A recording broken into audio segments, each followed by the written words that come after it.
This was the confused face of Roman Reigns in the 2016 Royal Rumble. This was the reason why he was so confused. And this was AJ Styles just 9 months into his WWE career, the WWE World Heavyweight Champion. But how did we get here? AJ Styles had been a world-renowned performer, beginning his career in 1998, and from there he competed in WCW, WWF, ROH, and various independent promotions before he became one of the premier faces of TNA. After spending over 10 years in TNA, capturing the TNA World Championship, and in many ways being the poster boy of that company, he made a departure to go work for New Japan Pro Wrestling, where he became the leader of the Bullet Club. If there was an independent promotion, AJ Styles had been there, done that. A journeyman of sorts, you could say. He possessed an offensive style which was very hard to replicate, his promos were concise and to the point, and he could pull off a great match with literally anyone. It was his time in New Japan where rumors started to swirl. AJ Styles was now a free agent. Many rumors suggested that WWE was going to be his landing spot, but we still didn't know. It was the 2016 Royal Rumble, and out he walked. Roman Reigns had the biggest deer in the headlights look on his face, but the crowd, they weren't no dummies. They knew exactly who this was. AJ Styles was in the WWE, and he was here to stay. He had an impressive performance in the Rumble, lasting 29 minutes before being tossed out by Kevin Owens, and the next night on Raw, the run officially began.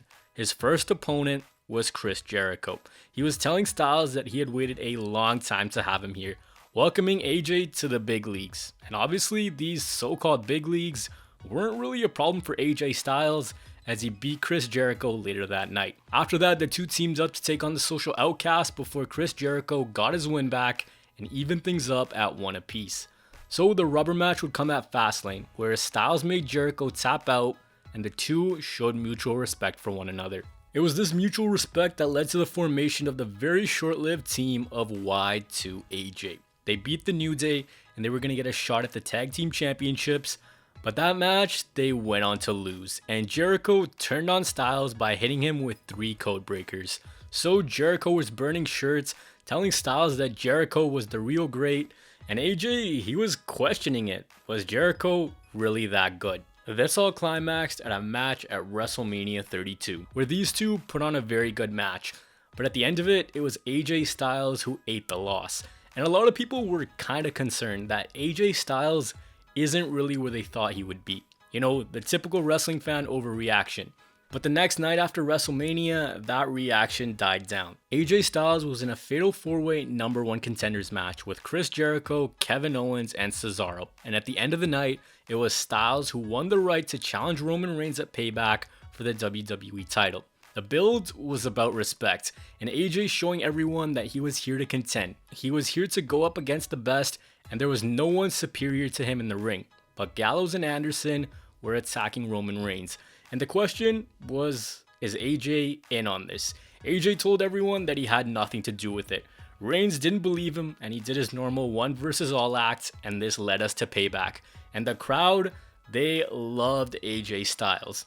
This was a constant during his entire first year. Every arena you went to, all you would hear were chants of AJ Styles, AJ Styles, AJ Styles. Heel, babyface, flat earther, it didn't matter. He was loved worldwide. Roman, on the other hand, well, you guys remember the reaction he was getting after WrestleMania 32. So the crowd was electric, and so was this match. But the match came to an end when AJ Styles hit a phenomenal forearm that sent both him and Roman Reigns to the announce table. Reigns was knocked out so long that he couldn't get back into the ring, so Styles won via countout. The match was then restarted with no countouts, and the no countouts match ended with a DQ. So the match that ended with a DQ was again restarted with no DQs.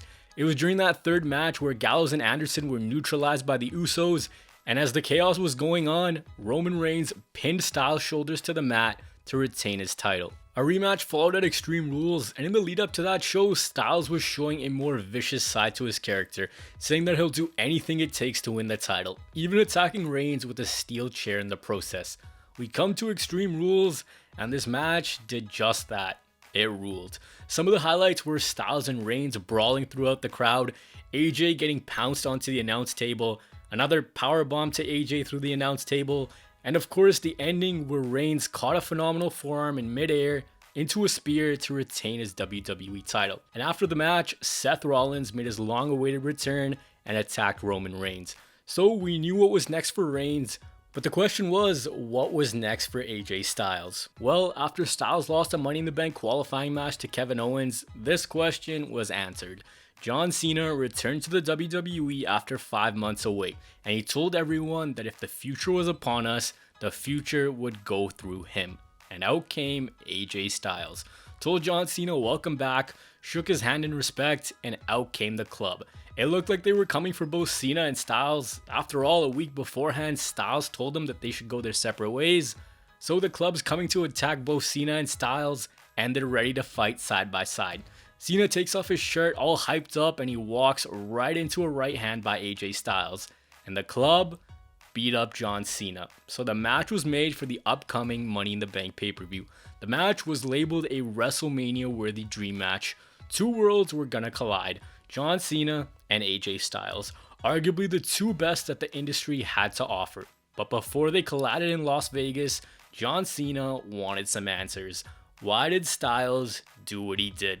And AJ told Cena that he was an insult to him inside this ring, hinting at Cena's terrible in-ring ability, saying that he would run circles around Cena, and Cena just simply called AJ a bust, saying that he was a failure, to which AJ said that as soon as you lose to John Cena, it's time to get the shovel because guys like Cena buried guys like him. The next week, Cena gave AJ a choice between two contracts for their match at Money in the Bank, either a singles match or John Cena versus the club, telling him that he could secure his spot as captain of the bitch club, or he could sign the one-on-one contract and we could see if AJ Styles was truly as good as he said he was. AJ Styles told Cena that if he was here 15 years ago, Cena wouldn't have won 15 titles. He wouldn't have 2 Royal Rumble wins, wouldn't be on the magazine covers or in crappy movies, so AJ had something to prove. He signs the one-on-one contract, and this was truly one of the best promos these two had. Anytime these two got in the ring together, it was magic. They had an unmatched electricity in the ring, and it was just beautiful. We get to Money in the Bank, and the crowd was on AJ's side. But in this match, it was the battle of the reversals, each man having a counter for what the other did. AJ kicked out of an AA, and Cena kicked out of a Styles Clash. But the match came to an end after the ref got knocked out. Gallows and Anderson came into the ring, hit a magic killer, and Styles took the win. After Money in the Bank, Cena and Styles were costing each other chances to be added into the Shield triple threat match. But for Cena, there was one big problem. He was always outnumbered. So he went out and found himself some backup. That backup came in the form of Enzo and Cass. So a 3-on-3 match was made for Battleground 2016. But before that, it was the WWE Draft. It was announced that the brand split would be coming back and there would be exclusive rosters for both Raw and Smackdown. Smackdown now airing live on Tuesday nights. On draft night, the 4th overall pick was AJ Styles to Smackdown. Before Cena, before Orton, before Lesnar, Jericho, some of the marquee names in the WWE, it was AJ Styles who had his name called to join Team Blue. The club, on the other hand, was drafted to Raw. So AJ Styles' official home was now SmackDown Live. But before the rosters became permanent, we still had Battleground to get to. And on that night, the best way I can sum up this 3-on-3 match was, it was just fun. It was fun, electric, an exciting tag team match. And at the end of it, Cena, Enzo, and Cass got the win. The following Tuesday, it was officially the first episode of SmackDown Live, where Styles and Cena both couldn't get the job done in a number 1 contender 6-pack challenge. So Styles turned his focus back to Cena, challenging him to a match at SummerSlam, calling the Cena kids and their parents delusional, saying that you don't get a trophy for participation, asking Cena why. Why is he still here after 15 years? And Cena just said it was out of love. The match was made for SummerSlam in Brooklyn, and Styles simply told Cena that the best part of SummerSlam was going to be Cena saying that AJ Styles was better than him. If he didn't, he was a liar. If he did, he was a loser. Either way, AJ Styles wins. Again, these two men, their promos, spectacular. This is one that's worth a rewatch. We arrive at the final SmackDown before SummerSlam, and things are kept simple. AJ tells Cena that he's sick of him, and Cena puts Styles through the announce table. We get to SummerSlam, and what more can I say about this match? It was just something special. Absolutely electric arena, both guys going back and forth, high spots, near falls. The match was perfectly executed. When all was said and done, it was a Styles clash and a phenomenal forearm that gave AJ Styles a 2-0 head-to-head record against John Cena. And at the end of it, Cena took off his armband, left it in the ring, signaling that the future was up in the air. So Styles on Smackdown was parading around with that same armband, saying that he took a piece of John Cena. After this, he set his sights on Dean Ambrose's WWE title, bragging and boasting about how he was now the face that ran the place. Daniel Bryan agreed that AJ was the #1 contender, so he beat Dolph Ziggler and he was headed to Backlash to face Dean Ambrose. The build was kept pretty simple, AJ saying that he was exactly what he said he was. He was getting hung on the top rope, I guess you could say, by Ambrose. Simple but effective. The week before Backlash, Ambrose gave Styles a participation trophy and Styles simply just hit a low blow on Ambrose. We get to Backlash and this match was good. It was a little too long in my opinion, but it picked up near the end with Ambrose flying into the crowd and taking out AJ. Ambrose goes for a dirty deed, gets pushed into the ref, AJ hits a low blow, followed by a Styles clash, and he became the brand new WWE World Heavyweight Champion. Just like that, 9 months into his WWE run, he captured it. He was the champion. He was truly as good as he said he was. So we get to SmackDown and he's telling everyone that he's the champ who ran the camp, and then John Cena returned. And everyone was like, "Ah, shit, man, here we go again." Really hoping that AJ Styles wasn't just a transitional champion. Cena and Ambrose were both looking to get a title match, so Shane McMahon decided to make it a triple threat at No Mercy. Cena, Ambrose, and Styles for the WWE title. Cena telling Ambrose that he had no balls. Ambrose saying that Cena was a lazy part-timer. However, this was a time where the rematch clause still existed. So Ambrose invoked it and he had a one-on-one match against AJ Styles.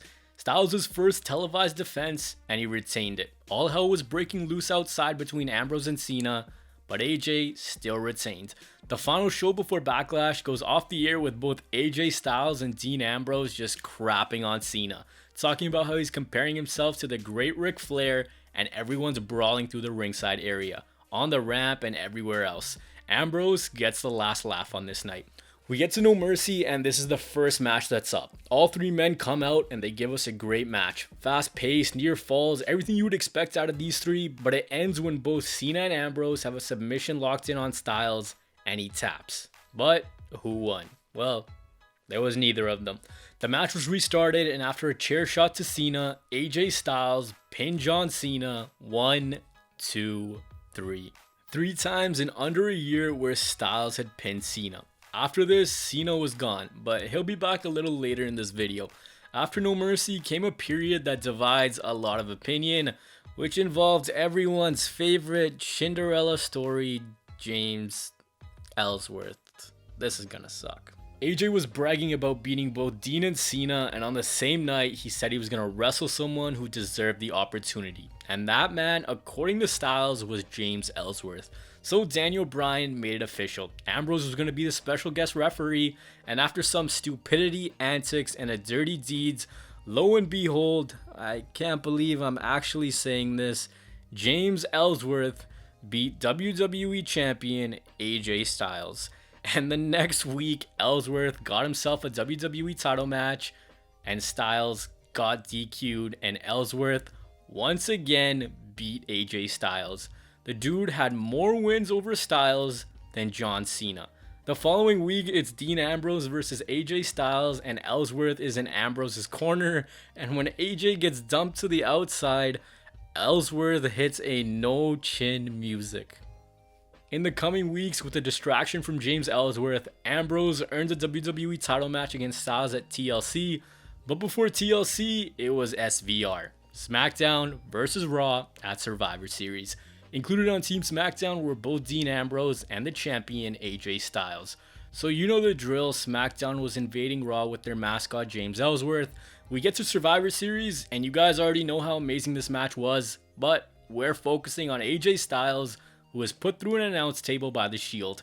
Ambrose had already been eliminated, he came out to stick it to Styles, and he was pinned by Rollins and eliminated. So the show after Survivor Series, it was James Ellsworth versus AJ Styles, and if Ellsworth won, he would get himself a SmackDown Live contract and a future WWE title shot.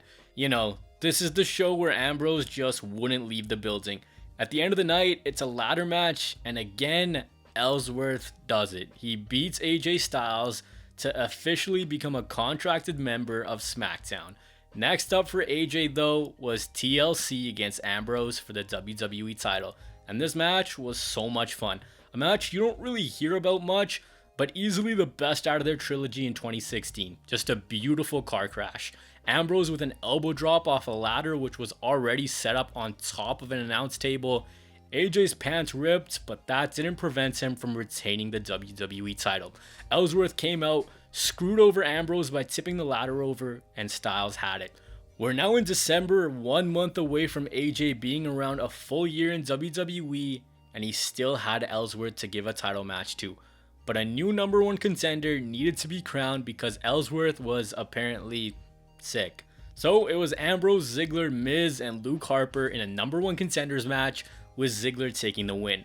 So it was going to be Ziggler versus Styles on the final SmackDown of 2016, but before that, Styles gave Ellsworth his title match and he beat him in less than a minute. The Styles versus Ziggler match was turned into a triple threat that included Baron Corbin, and this match, banger.